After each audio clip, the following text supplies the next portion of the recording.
and this is the third Khoollect on the Couch. I'm here with Butternut Box, is Dave and Kevin. And this is Rudie. Can you tell me all about Butternut Box? Yeah, absolutely. So the story of the company started with Rudie, and we rescued her from Battersea. And when she came home, she had kind of some problems associated with commercial pet food. She had itchy skin, irritated ears, weepy eyes, and she suffered a lot from flatulence, hence the name Rudie. So we took her to the vet, and the vet indicated that pet food could be to blame. So we started home cooking Rudie's food, and we were kind of astonished at how her condition improved dramatically. Okay. And from there, Butternut Box was born. Great. Cool. Well, I'm going to ask some questions from the forum. Cool. Thank you to everyone who submitted a question. So Sonia, who is actually our copy editor, she's in Australia at the moment, she asks, I wish I was in the office on Thursday, but in my absence I have a question. Have you made any dog food recipes that you thought would be a real hit, but the dogs weren't into? I have to say no. We've got kind of two eager taste testers in Rudie and Daisy, our other rescue dog, and you know, my mum, who's the third partner in the business, and she's our head chef. It kind of seems like she's got the golden touch. You know, everything that she creates, the dogs seem to love. And when we test on our clients and we make test dishes, I think we've yet to find something that dogs don't love. We've got a fish recipe that can be a bit hit and miss, but on the whole, dogs do love it. Great. And do you do focus groups where you have lots of dogs that come in and? Yeah. So in the beginning, we started with we started with 2 trials, and we trialed 20 friends and family dogs and gave the recipes away that we had, and the feedback was just like a resounding success. Then moving on from there, we contacted people that were kind of 1 degree of separation away from us, so that they didn't owe us any kind of good feedback in any way. And again, all we had was great feedback about the recipes and the reaction that the dogs were having. So it's been really good so far. Great. So this one is from Rachel. Okay. She asks, as business owners, what are the 3 top tips you would give to people thinking of starting their own business? Okay, I'm going to take 3 each. No, that's what I was going to say. Oh, you can start. I think the first part is kind of start with the why. Like, why are you setting up the business? What change do you want to see? Like for us, it was we wanted to change the dog food industry, and then the experience that people get when they get the box, and then be able to articulate that kind of vision and that mission that your company is in a sentence. And then once you have that, it's almost too compelling that you have to go and set up the business. And that's kind of like the core starting point. I think for us, we're a product-based business, so like Dave was saying earlier, the easiest way for us to test quickly, so the second point is test quickly. We were able to trial with dogs to figure out if people liked, dogs liked the food, they all did. And then the second point was like, would people pay? They all did as well. So that provided us with a very good foundation to go off and build the business for then as well. And then I guess the third point is like, go in with your eyes wide open. It turns out to be a very, very tough thing. So it's yeah, you end up putting in a very big shift, and you kind of think of it as like a 5-year play. That's the way we think of it. Like, you're building a business for a very long-term growth, and you got to be willing to kind of like buckle down and get ready for that. How do you guys know each other? We met in our previous job.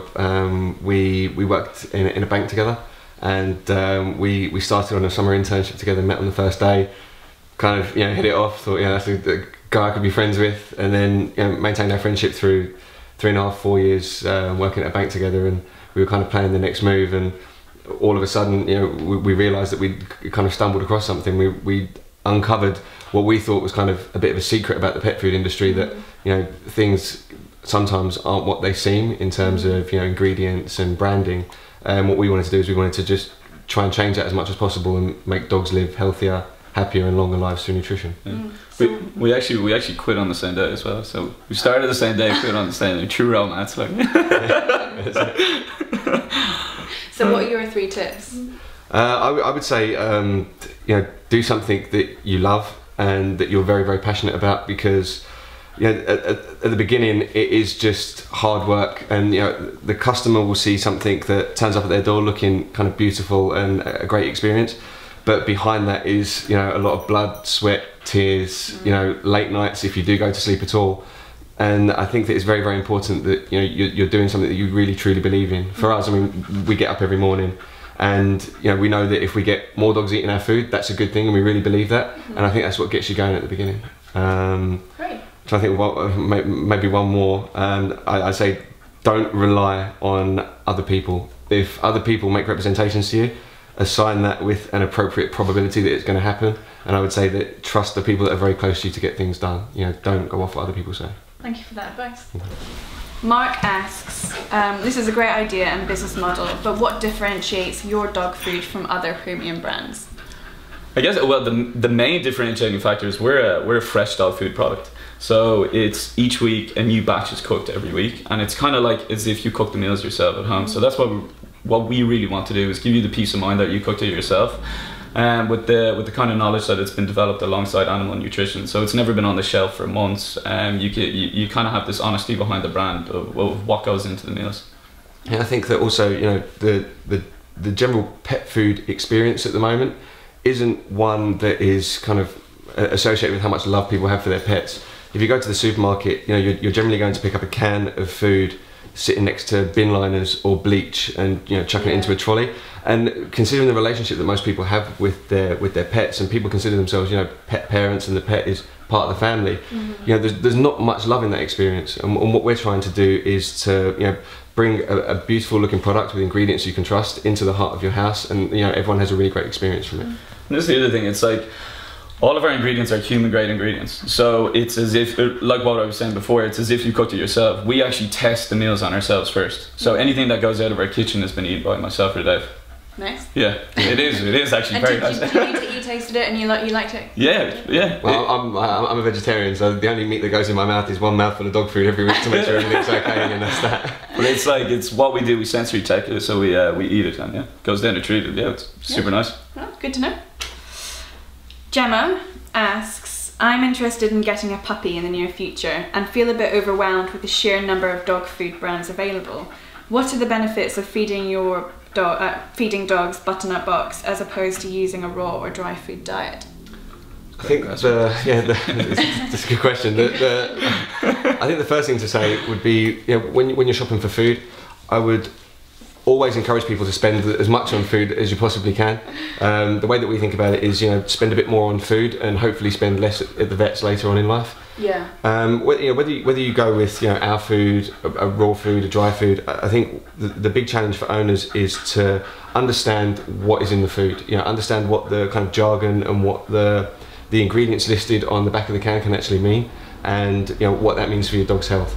We're actually going to write a blog post ourselves in the coming weeks on our website about ingredients listed in pet food and what they actually mean. So hopefully we can, you know, provide some more information on that. Yeah, definitely. It's just being transparent and honest about it also. Like, there's a couple of things that the more you go into, the more we learn. It's like, in order for a can of chicken to be called chicken, only 4% of chicken needs to go into the can. Really? Yeah, so it's just kind of giving that transparency and honesty behind what we're doing. Like, you can see everything that goes into our meals, and like what we said, we eat it ourselves, and very few will eat what they preach. But it's just, really understanding the labels about what goes into it, and then, I mean, then the choice is kind of on the pet parent themselves. I would say one final point on that is, and it's kind of, you know, plugging us over anything else, but, you know, if you buy if you buy food from us, you know, you're buying directly from the kitchen, and, you know, if you're going into a retailer, at some point, you know, people are taking margin out, and there you're not paying for ingredients, you're paying for shelf space, you're paying for retail. And what we're trying to do is we're trying to take, you know, the highest possible quality ingredients, cook them in a gentle and, for want of a better word, loving way, and then give them directly to the consumer. So, you know, what you're paying for is ingredients and our process, and that's it. Yeah. Oh, really? Here we go. Leslie. Come here. Okay. Leslie asks, I have a cat and a dog. Do you think you may expand into homemade meals for cats? We've thought about it potentially in the future, but we are dog people, so I think what we want to solve for is like the greater issue of dogs first, and then we can Rudie, come on, chill. And then we can look at cats probably in the future. Yeah, it kind of goes back to what I was saying before, and kind of my top tip. You know, do what you love, and like we're dog people, you know, and it'd be kind of. It wouldn't be real for me, Kev, or my mum to be doing cat food at the moment, but you know, if we go into cat food, what we'll do is we'll get the craziest cat lady or cat man, and then, you know, and then we'll run with it. And we'll do it. How old are you? I mean, how long have you been around? Like Well, alive? the company. I was like, I got my 30th coming up. I was actually personal. The company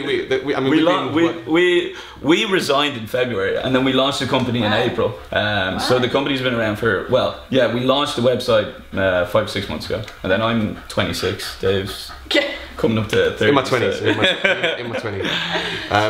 And just on the point of the age of the company, we haven't yet advertised, so we haven't. You won't have seen us anywhere yet pumping advertising or seen any of our branding or any of our message. So it's all been organic growth so far. So that's been quite nice. Just people talking, people saying nice things about us. It was our first kind of TV sit down, isn't it?